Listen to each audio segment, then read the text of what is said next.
Hai, Assalamualaikum. Perkenalkan, nama saya Kurnia Fatmawati, NIM 19520000054 dari kelas 7B PGSD. Saya akan memaparkan tentang kurikulum 2013. Yang pertama, definisi kurikulum 2013. Kurikulum adalah seperangkat rencana dan peraturan mengenai isi dan bahan pelajaran, serta cara yang digunakan dalam menyelenggarakan kegiatan belajar mengajar. Inti dari kurikulum adalah pengalaman belajar yang banyak kaitannya dengan melakukan berbagai kegiatan, interaksi sosial, di lingkungan sekolah, proses kerjasama dengan kelompok, bahkan interaksi dengan lingkungan fisik seperti gedung sekolah dan ruang sekolah. Dengan demikian, pengalaman itu bukan sekedar mempelajari mata pelajaran, tetapi yang terpenting adalah pengalaman kehidupan. Yang kedua, karakteristik kurikulum 2013. Setiap kurikulum memiliki karakteristik masing-masing. Demikian halnya kurikulum 2013 yang dirancang oleh pemerintah, antara lain: 1. Mengembangkan keseimbangan antara pengembangan sikap spiritual dan sosial, rasa ingin tahu, kreativitas, kerjasama dengan kemampuan intelektual dan psikomotorik. 2. Sekolah merupakan bagian dari masyarakat yang memberikan pengalaman belajar terencana di mana peserta didik menerapkan apa yang dipelajari di sekolah ke masyarakat dan memanfaatkan masyarakat sebagai sumber belajar. 3. Mengembangkan sikap, pengetahuan, dan keterampilan, serta menerapkan dalam berbagai situasi di sekolah dan masyarakat. 4. Memberi waktu yang cukup leluasa untuk mengembangkan berbagai sikap, pengetahuan, dan keterampilan. 5. Kompetensi dinyatakan dalam bentuk kompetensi inti kelas yang dirinci lebih lanjut dalam kompetensi dasar mata pelajaran. 6. Kompetensi inti kelas menjadi unsur pengorganisasi kompetensi dasar, di mana semua kompetensi dasar dan proses pembelajaran dikembangkan untuk mencapai kompetensi yang dinyatakan dalam kompetensi inti. Yang terakhir, kompetensi dasar dikembangkan didasarkan pada prinsip akumulatif, serta memperkuat dan memperkaya antar mata pelajaran dan jenjang pendidikan. Dengan demikian, dapat disimpulkan bahwa karakteristik dari kurikulum 2013 lebih menekankan pada pengembangan sikap, pengetahuan, dan keterampilan peserta didik, serta menerapkannya dalam berbagai situasi di sekolah dan masyarakat, sehingga dapat menciptakan sumber daya manusia yang dapat menghadapi persoalan-persoalan yang menimpa bangsa ini. Yang ketiga, prinsip pembelajaran tematik. Adapun prinsip yang mendasari pembelajaran tematik adalah sebagai berikut. 1. Terintegrasi dengan lingkungan atau bersifat kontekstual. 2.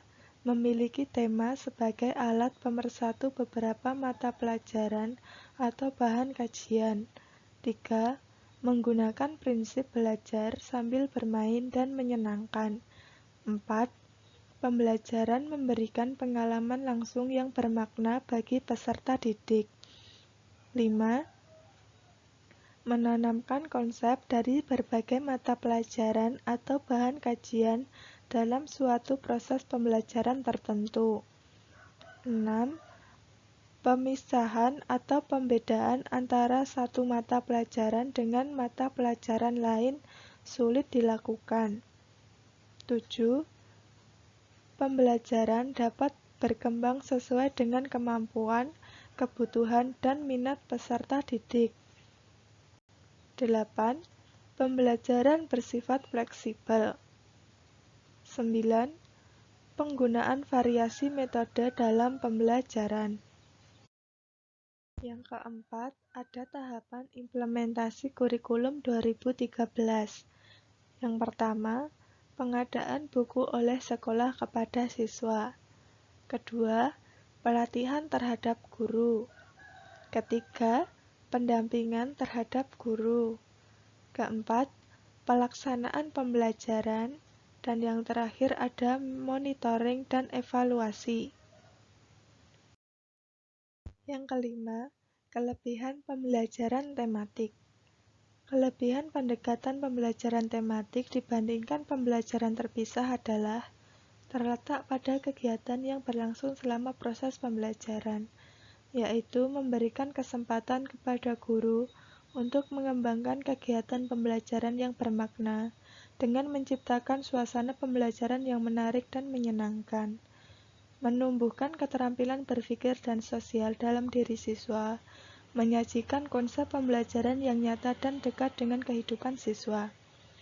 Selain itu, juga dapat membangun kerjasama yang baik antar guru dan siswa dalam merumuskan kegiatan pembelajaran, sehingga akan lebih bermakna dan meninggalkan kesan yang lebih mendalam dalam diri siswa.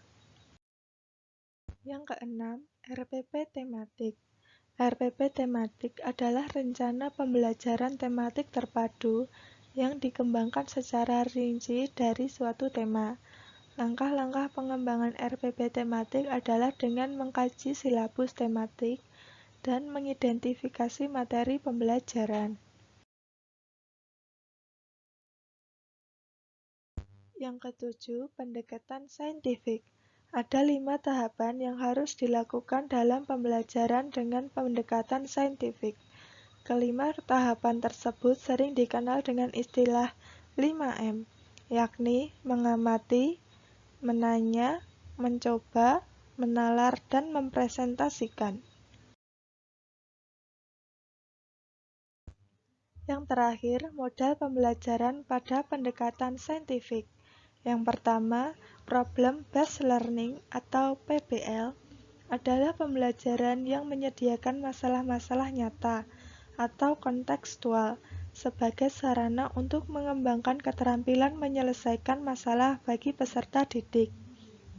Yang kedua, Project Based Learning atau PJBL adalah model pembelajaran yang menggunakan proyek atau rangkaian kegiatan menghasilkan produk dalam proses pembelajaran dalam upaya mencapai kompetensi, sikap, pengetahuan, dan keterampilan. Yang ketiga, Discovery Learning adalah proses pembelajaran yang menyajikan masalah-masalah tidak nyata atau hasil rekayasa guru sebagai sarana untuk mengantarkan peserta didik menemukan sendiri pemecahan terhadap masalah tersebut. Yang terakhir, Inquiry Learning, yaitu proses pembelajaran yang menekankan peserta didik menemukan sendiri jawaban atas masalah yang diteliti. Sekian presentasi dari saya. Jika ada kurangnya, mohon maaf yang sebesar-besarnya. Semoga apa yang saya sampaikan berguna untuk diri saya sendiri dan banyak orang lainnya. Terima kasih.